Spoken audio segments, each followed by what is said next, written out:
नाच आइल बाड़ी नाचे तो गोरी सुनु नाचू तोहे केहू बोल दही तमार बोली साचो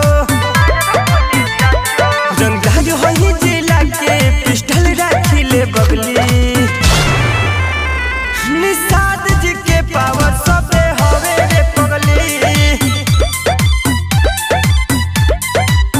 हाय निषाद जी के पावर सबे हवे रे पगली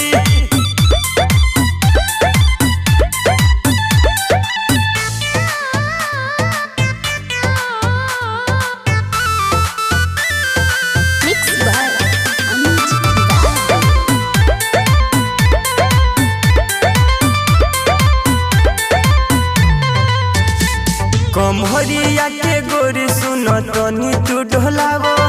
केहू जदी बोलेला तो हमके बतावो कमहरिया के गोरी सुन तनी तू ढोलावो केहू जदी बोलेला तो हमके बतावो कहिए दे हम जवान नहीं के सोना बदली निषाद जी के पावर सबे हवे रे पगली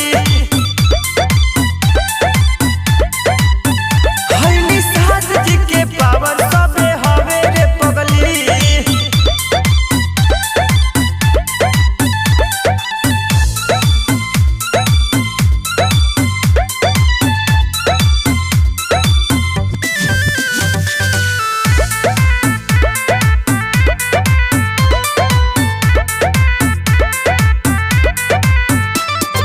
चंचल अग्नि में सब के तनी बात मानो हमनी के राज बाटे इहे पहचानो।